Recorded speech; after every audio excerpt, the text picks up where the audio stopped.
कहानियों की श्रृंखला में आज प्रस्तुत है उपेंद्रनाथ अश्क जी की बेहद मार्मिक कहानी पहेली। स्त्री हृदय की वेदना को दर्शाती ये कहानी अवश्य आपके दिल को छुएगी। तो चलिए इस साहित्यिक यात्रा को शुरू करते हैं।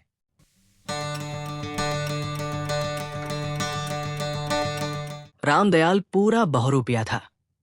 भेस और आवाज बदलने में उसे कमाल हासिल था। कॉलेज में पढ़ता था तो वहां उसके अभिनय की धूम मची रहती थी।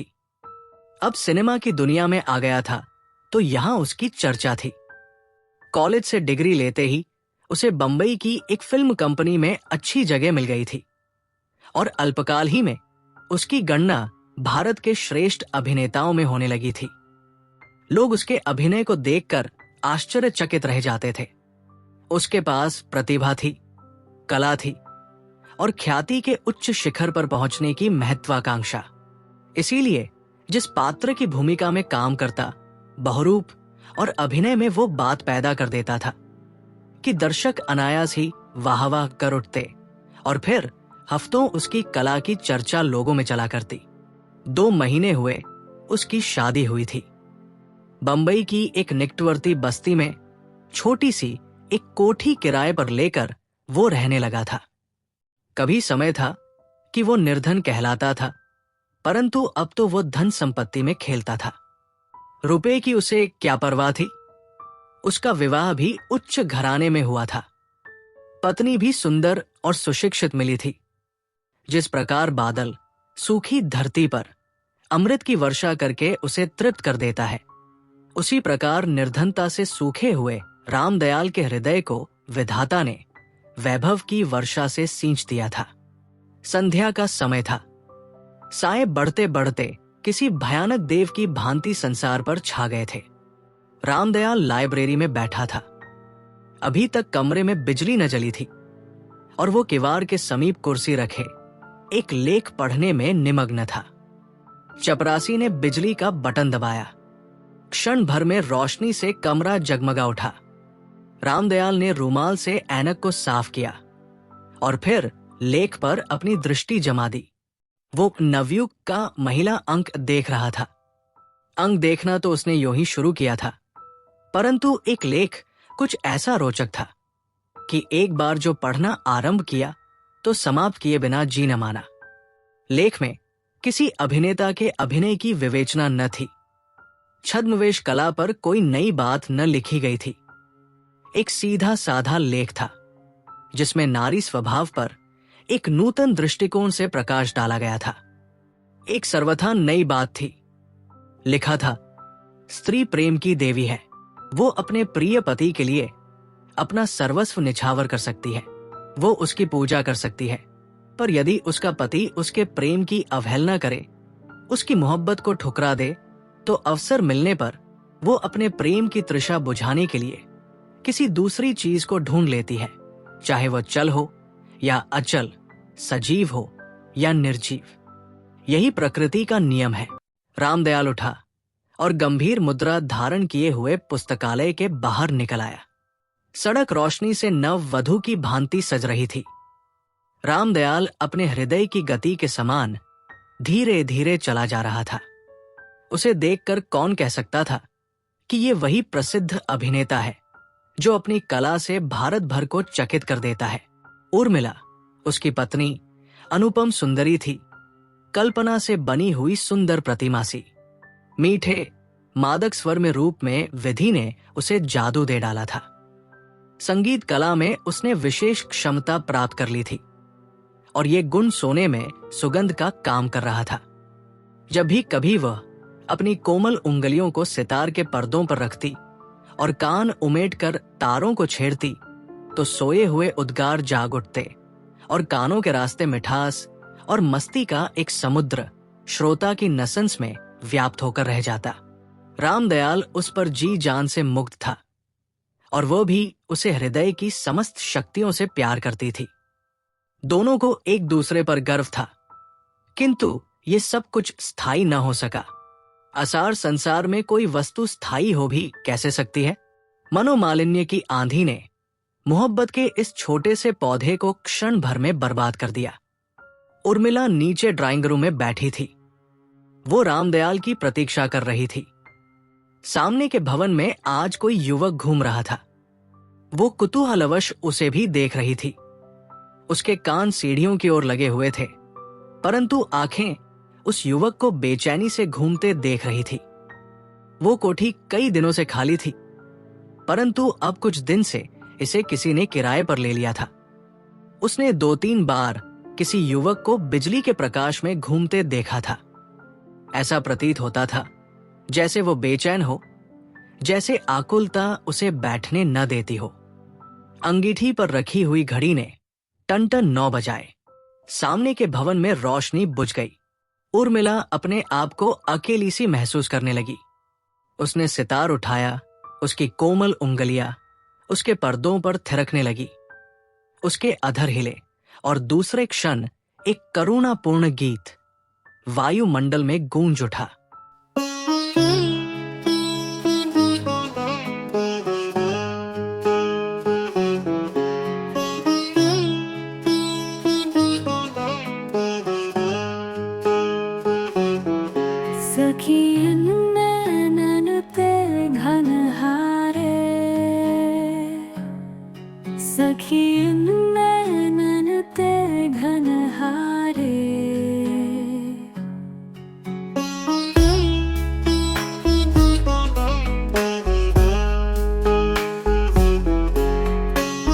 स्वर में दर्द था, लोच था और लय थी। सीने में प्रतीक्षा की आग थी। वो तन्मय हो गई, अपनी मधुर ध्वनि में खो गई और उसे ये भी मालूम न हुआ कि रामदयाल कब आया और कब तक किवाड़ की ओट में खड़ा उसे देखता रहा। वो गाती गई, बेसुध होकर गाती गई। उसकी आंखें सितार पर जमी हुई थी। उसके कान सितार के मादक स्वर में डूब गए थे। रामदयाल की भ्रिकुटी तन गई और वो चुपचाप मुड़ गया। खाने के कमरे में उसने दासी से खाना मंगाया और खाकर सोने चला गया। उर्मिला गाती रही, अपने दर्द भरे गीत को वायु के कणकण में बसाती रही। देवता आया और चला गया। पुजारी उसकी पूजा ही में व्यस्त रहा।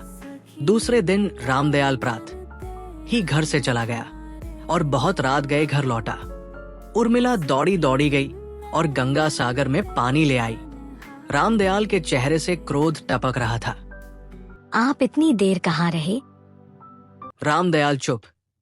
उर्मिला ने पानी का भरा हुआ गंगा सागर आगे रख दिया। घर में 2 दासियां तो थी, परंतु पति की सेवा वो स्वयं किया करती थी। रामदयाल जब संध्या को घर आया करता तो वो उसका हाथ मुंह धुलाती, तश्तरी में कुछ खाने को लाती और स्टूडियो की खबरें पूछती। रामदयाल ने हाथ न बढ़ाए। वो चुपचाप खड़ी उसकी गंभीर मुद्रा को देखती रही। उसका हृदय धड़कने लगा। 20 प्रकार की शंकाएं उसके मन में उठने लगी। उसने उन्हें बुलाने का इरादा किया, किंतु झिड़क न दे ये सोचकर चुप हो रही। आशा ने फिर गुदगुदी की, निराशा ने फिर दामन पकड़ लिया। मनुष्य के हृदय में जब संदेह हो जाता है तो निराशा हमदर्द की भांति समीप आ जाती है और आशा मरीचिका बनकर भाग जाती है। फिर भी उसने साहस करके पूछा, जी तो अच्छा है। चुप रहो। स्वामी, मैं कहता हूँ खामोश रहो। उर्मिला खड़ी की खड़ी रह गई। निराशा ने आशा को ठुकरा दिया और अब उसमें उठने का भी साहस न रहा। उसे कल की घटना याद हो आई, परंतु साधारण सी बात पर इतना क्रोध वो समझ न सकी। उन्हें तो इस बात पर प्रसन्न होना चाहिए था। नहीं, ये बात नहीं। उससे अवश्य कोई दूसरी अवज्ञा हो गई है। हो सकता है किसी से झगड़ पड़े हों अथवा कोई दूसरी घटना घटी हो। अशुभ की आशंका से उसका मन उद्विग्न हो उठा। उसके चरणों पर झुकते हुए उसने कहा, दासी से कोई अपराध हो गया हो तो क्षमा कर दें। रामदयाल ने पांव खींच लिए। उर्मिला मुंह के बल गिरी। वो सोने चला गया। उर्मिला बहुत देर तक उसी तरह बैठी रही और फिर लेटकर धरती में मुंह छिपाकर आंसू बहाने लगी। उसे विश्वास न होता था कि उसके पति ने इतनी सी बात पर उसे नजरों से गिरा दिया है। रामदयाल के प्रति उसके मन में कई प्रकार के विचार उठने लगे। उसने उन्हें आज तक शिकायत का मौका न दिया था। उसने उनकी साधारण सी बात को भी सिर आंखों पर लिया था। फिर ये निरादर क्यों? उसे शंका होने लगी। कोई अभिनेत्री उनके जीवन वृक्ष को विष से सींच रही है। किंतु दूसरे क्षण अपने इन विचारों पर उसे घृणा हो आई। ग्लानि से उसका सिर झुक गया। रामदयाल चाहे किसी के मुंह में फंस जाए, परंतु उर्मिला के लिए ऐसा सोचना भी पाप है। तो फिर वो अपने पति से इस अन्यमनस्कता का कारण ही क्यों न पूछ ले? क्या उसे इस बात का अधिकार नहीं? वो सहधर्मिणी नहीं क्या? अर्धांगिनी नहीं क्या? ये सोचकर वो उठी। उसके शरीर में स्फूर्ति का संचार हो आया। वो जाएगी, अपने पति से इस क्रोध का कारण पूछ कर रहेगी और उस समय तक न छोड़ेगी जब तक वे उसे सब कुछ न बता दे, या अपनी भुजाओं में भींचकर ये न कह दे मैं तो हंसी कर रहा था। उसके मुख पर दृढ़ संकल्प के चिन्ह प्रस्फुटित हो गए। वो उठी और धीरे धीरे रामदयाल के कमरे में दाखिल हुई। वो लेटा हुआ था। उसके चेहरे पर एक गंभीर मुस्कुराहट खेल रही थी, अव्यक्त वेदना की अथवा गुप्त उल्लास की। कौन जाने, उर्मिला के आते ही वो उठ बैठा। उसने कड़क कर कहा, मेरे कमरे से निकल जाओ, जाकर सो रहो, मुझे तंग मत करो। क्या अपराध? मैं कहता हूं चली जाओ। उर्मिला खड़ी की खड़ी रह गई, जैसे किसी जादूगरनी ने उसके सिर पर जादू की छड़ी फेर दी हो। वो स्फूर्ति और संकल्प जो कुछ देर पहले उसके मन में पैदा हुए थे, सब हवा हो गए। इच्छा होने पर भी वो दोबारा न पूछ सकी। उदासी का कारण पूछना, उस अकारण क्रोध का गिला करना, अपने कसूर की माफी मांगना, सब कुछ भूल गई। कल्पनाओं के भव्य प्रासाद पल भर में धराशायी हो गए। वो चुपचाप वापस चली आई और सारी रात गीले बिस्तर पर सोए हुए मनुष्य की भांति करवटें बदलती रही। नींद न जाने कहां उड़ गई थी। समय के पंख लगाकर दिन उड़ते गए। रामदयाल अब घर में बहुत कमाता था। उर्मिला को सेवा के लिए 2 दासियों में एक और की वृद्धि हो गई थी। वो उनसे तंग आ गई थी। वो सेवा की भूखी न थी, मोहब्बत की भूखी थी, और मोहब्बत के फूल से उसकी जीवन वाटिका सर्वथा शून्य थी। बरसात के बादल आकाश पर घिरे हुए थे। ठंडी हवा साकी की चाल चल रही थी। बाहर किसी जगह पपीहा रह रह कुकुटता था। वायु का एक झोंका अंदर आया। उर्मिला के हृदय में उल्लास के बदले अवसाद की एक लहर दौड़ गई। हृदय की गहराइयों से एक लंबी सांस निकल गई। उसने सितार उठाया और विरह का एक गीत गाने लगी। उसकी आवाज में दर्द था, गम था और जलन थी। वायुमंडल उसके गीत से झंकृत होकर रह गया। अपने गीत की तन्मयता में वो बाह्य संसार को भूल गई। रात की नीरवता में उसका गीत वायु के कण-कण में बस गया। सहसा सामने के भवन से जैसे किसी ने सितार की आवाज के उत्तर में गाना आरंभ किया। पिया बिन चैन कहा मन को, पिया बिन चैन कहा मन को।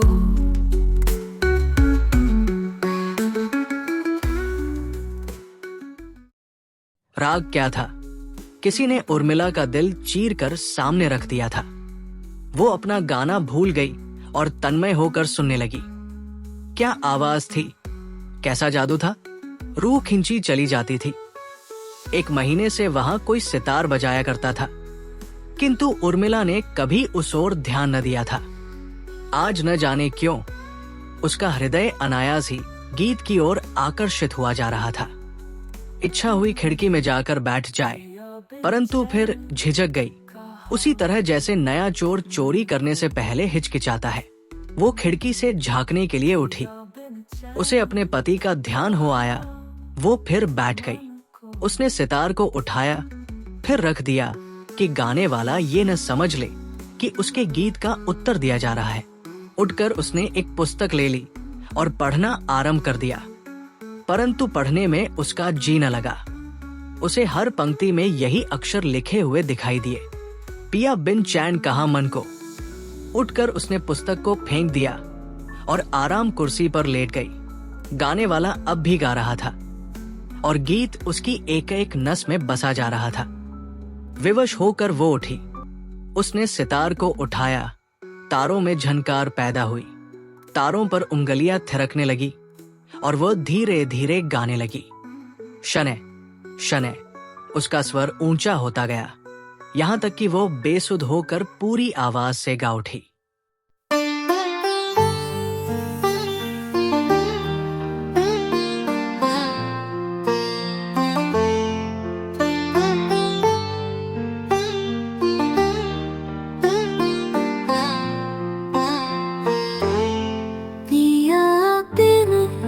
चैन कहाँ मन को,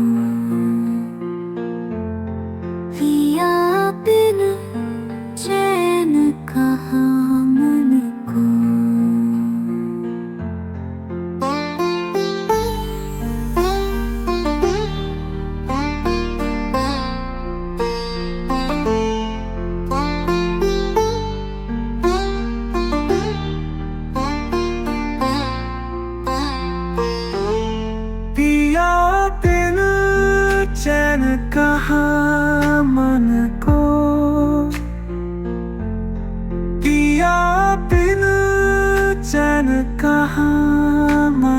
को।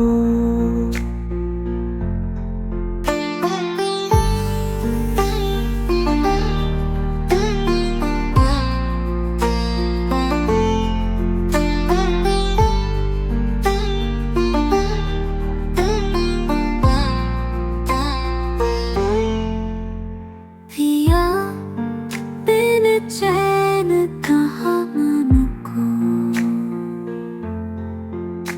पिया बिन चैन कहाँ मन को।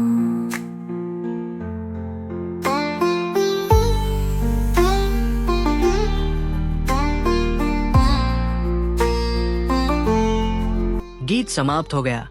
वायुमंडल के कण-कण पर छाया हुआ जादू टूट गया। वो जल्दी से उठकर खिड़की में चली गई। उसने देखा युवक सितार पर हाथ रखे उसका गाना सुन रहा है।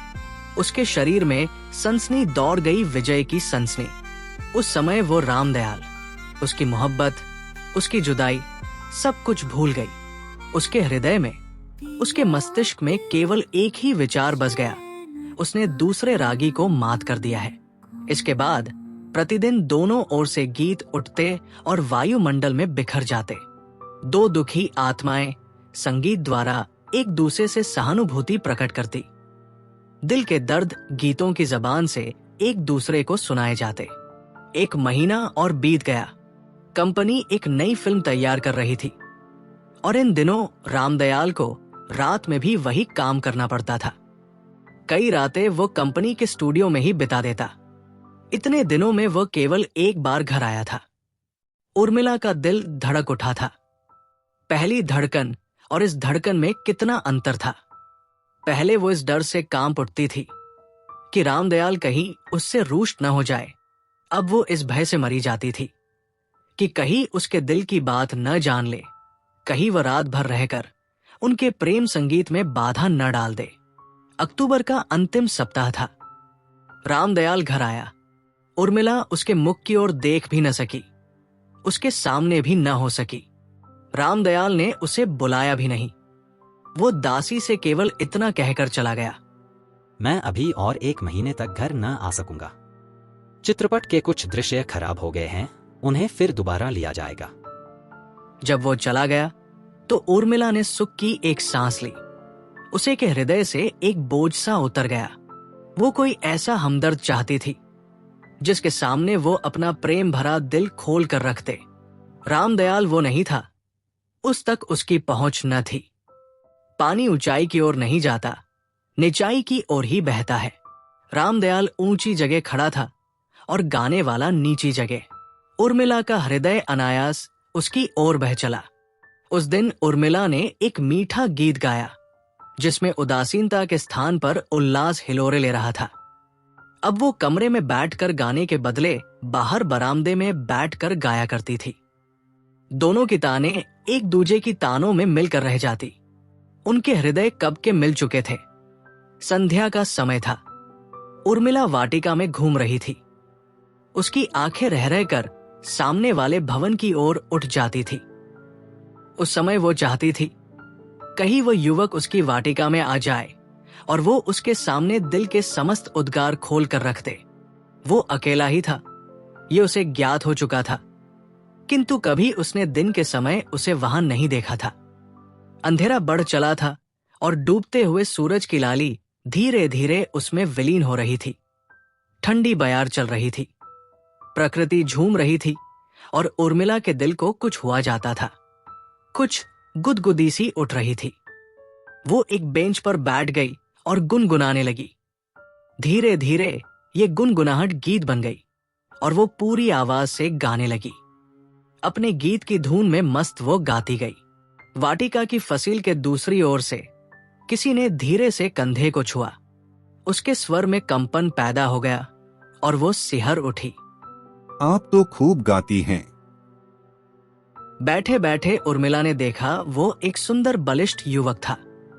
छोटी छोटी मूछें ऊपर को उठी हुई थी। बाल लंबे थे और बंगाली फैशन से कटे हुए थे। गले में सिल्क का एक कुर्ता था और कमर में धोती। उर्मिला ने कनखियों से युवक को देखा। दिल ने कहा भाग चल, पर पांव वही जम गए। पंछी जाल के पास था, दाना सामने था। अब फंसा कि अब फंसा। आपके गले में जादू है। उर्मिला ने युवक की ओर देखा और मुस्कुराई। वो भी मुस्कुरा दिया। बोली, यह तो आपकी कृपा है, नहीं मैं तो आपके चरणों में बैठकर सीख सकती हूँ। वो हंसा। आप अकेले रहते हैं? हाँ। और आपकी पत्नी? वो एक फीकी हंसी हंसा। मेरी पत्नी कहाँ है? इस संसार में मैं सर्वथा एकाकी हूँ, मोहब्बत से ठुकराया हुआ यहाँ आ गया हूँ। कोई मुझे पूछने वाला नहीं, कोई मुझसे बात करने वाला नहीं। युवक के स्वर में कंपन था। उर्मिला ने देखा उसका मुख पीला पड़ गया है और अवसाद तथा निराशा की एक हल्की सी रेखा वहां साफ दिखाई देती है। उसके हृदय में सहानुभूति का समुद्र उमड़ पड़ा और उसकी आंखें डबडबा आई। वो दीवार फांद कर बेंच पर आ बैठा। उर्मिला अभी तक बैठी ही थी, उठी न थी। वो तनिक खिसक गई, किंतु उठने का साहस अब उसमें नहीं था। युवक ने उसका हाथ अपने हाथ में ले लिया। उर्मिला के शरीर में सनसनी दौड़ गई। उसने हाथ छुड़ाना चाहा। युवक की आंखें सजल हो गई। उसका हाथ वहीं काव ही रह गया। वो फिर बोला, मेरा विचार था मैं यहाँ आकर एकांत में गाकर अपना दिल बहला लिया करूँगा। मेरे पास धन और वैभव का अभाव नहीं, परंतु उससे मुझे चैन नहीं मिलता, हृदय को शांति प्राप्त नहीं होती। इसीलिए मैं सितार बजाता था। उसकी मनमोहक झंकार मेरे चंचल मन को एकाग्र कर देती थी। उसमें मुझे अपार शांति मिलती थी, परंतु अब तो सितार भी बेबस हो गया है, वह भी मुझे शांत नहीं कर सकता। मेरी शांति का आधार अब मेरे सितार बजाने पर नहीं रहा। उर्मिला सब कुछ समझ रही थी। उसने फिर हाथ छुड़ाने का प्रयास किया। युवक ने उसे नहीं छोड़ा और विद्युत वेग से उसे अपने प्यासे होठों से लगा लिया। उर्मिला के समस्त शरीर में आग सी दौड़ गई। उसने हाथ छुड़ा लिया और भाग गई। फिर कब दर्शन होंगे? उर्मिला ने कुछ उत्तर नहीं दिया। वो अपने कमरे में आ गई और पलंग पर लेटकर रोने लगी। पक्षी जाल में फंस चुका था और अब मुक्त होने के लिए छटपटा रहा था। कितनी देर तक वो लेटे लेटे रोती रही। उसे रह रहकर अपने पति की निष्ठुरता का ध्यान आता था। आत्मग्लानि से उसका हृदय जला जा रहा था। वो इस मार्ग को छोड़ देना चाहती थी। पश्चाताप को आग उसे जलाए डालती थी। वो चाहती थी उसका पति आ जाए, उसके पास बैठे, उससे प्रेम करे और वो उसके चरणों में बैठकर इतना रोए कि उसका पाषाण हृदय पानी पानी हो जाए। उठकर वो रामदयाल के पुस्तकालय में गई। एक छोटी सी मेज पर एक कोने में उसके पति का एक फोटो चौखटे में जड़ा रखा था। उसने उसे उठाया, कई बार चूमा और उसकी आंखों से आंसू बह निकले। रामदयाल के पैरों की चाप से उसके विचारों का क्रम टूट गया। वो उठी और सच्चे हृदय से उसका स्वागत करने को तैयार हो गई। उस समय उसका मन साफ था। विशुद्ध प्रेम का एक सागर वहां उमड़ा आ रहा था, जिसके पानी को पश्चाताप की आग ने स्वच्छ और निर्मल कर दिया था। वो रसोई घर से पानी ले आई और रामदयाल के सामने जा खड़ी हुई। उसकी आंखें सजल थी और मन आशा के तार से बंधा डोल रहा था। उसने देखा रामदयाल ने उसके हाथ से गिलास लेकर मुंह धो लिया और फिर उसे कुछ नाश्ता लाने को कहा। और जब वो मिठाई ले आई तो रामदयाल ने तश्तरी लेने के बदले उसे अपनी भुजाओं में लेकर उसके मुंह में मिठाई का एक टुकड़ा रख दिया। निमिष भर के लिए उसके मुख पर स्वर्गीय आनंद की ज्योति चमक उठी। उसने सिर उठाया, देखा रामदयाल उसी तरह बैठा है और वो उसी तरह गिलास लिए खड़ी है। आशा का तार टूट गया, मादक कल्पना हवा हो गई। सत्य सामने था, कितना कटु, कितना भयानक। रामदयाल ने इशारे से उसे चले जाने को कहा। वो चुपचाप पुतली की भांति चली आई, मानो वो सजीव नारी न होकर अपने आविष्कारक के संकेत पर चलने वाली एक निर्जीव मूर्ति हो। अपने कमरे में आकर उसने पानी का गिलास अंगीठी पर रख दिया और धरती पर लौट कर रोने लगी। धरती में, मूक और ठंडी धरती में उसे कुछ आत्मीयता का आभास हुआ। एक बहना पासा महसूस हुआ और वह उसके अंक में लिपट कर रोई, खूब रोई, ऐसे मानो एक दुखी बहन अपनी सुखी बहन के गले लिपटकर आंसू बहा रही हो। कई दिन तक वो अपने कमरे के बाहर न निकली। रामदयाल दासी से कह गया था, मैं और 15 दिन घर न आ सकूंगा, इसलिए तुम सावधानी से रहना। उर्मिला को अपने पति की निर्दयता पर रोना आता था। वो पाप की नदी में बहे जा रही थी और उसका पति उसे बचाने को हाथ तक न हिलाता था। भ्रांति की विकराल लहरें लपलपाती हुई उसकी ओर बढ़ी आ रही थी और उसका पति निश्चेष्ट और निष्क्रिय एक ओर खड़ा तमाशा देख रहा था। साथ के भवन से बराबर गीत उठते थे, उनमें उल्लास की ताने न होती थी, दुख और वेदना का बाहुल्य रहता था। उर्मिला की संगीत प्रिय आत्मा तड़प उठती थी, परंतु वो अपने कमरे के बाहर न निकलती थी। शाम का वक्त था। गाने वाला प्रलय के गीत गा रहा था। उसका एक एक स्वर उर्मिला के हृदय में चुभा जा रहा था। वो उठी, ड्राइंग रूम में आ गई।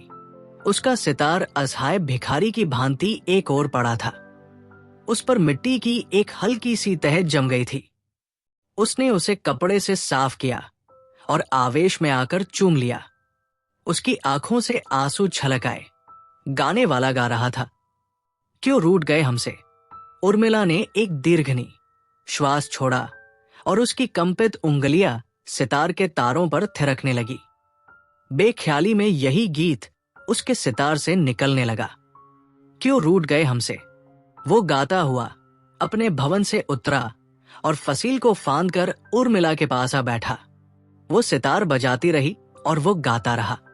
दोनों अपनी कला के शिखर पर जा पहुंचे। उसने शायद इससे पहले इतना अच्छा न गाया हो और इसने शायद इससे पहले इतना अच्छा सितार न बजाया हो। गीत की लय और सितार की झनकार दोनों एक होकर मानो रूठे हुए दिलों को प्रेम का मार्ग बता रही थी। गीत समाप्त हो गया। उर्मिला युवक की भुजाओं में थी। अपने विशाल वक्षस्थल से भींचते हुए युवक ने उसे चूम लिया। उर्मिला चौंकी। युवक पीछे हटा। वो उठकर भागने को हुई। युवक ने उसे बैठा लिया और अपनी लंबी मूछें उतार दी और सिर के लंबे लंबे बाल दूर कर दिए। गोधूली का समय था। संध्या के क्षीण प्रकाश में उर्मिला ने देखा, वो अपने पति के सामने बैठी है। वो हंस रहा था, परंतु उर्मिला के मुख पर मौत की नीरव स्याही पुत गई। देखा हमारा बहुरूप उम्मी। रामदयाल ने विजय की खुशी में उसे अपनी ओर खींचते हुए कहा, कौन जानता है कि वह नवयुग में छपे लेख की परीक्षा न कर रहा था। अभी आई। और उर्मिला ऊपर अपने कमरे में भाग गई। कुछ समय बीत गया। रामदयाल अपने विचारों में निमग्न रहा। उसके विचारों का क्रम उर्मिला के कमरे से आने वाली एक चीख से टूट गया। भागकर ऊपर पहुंचा।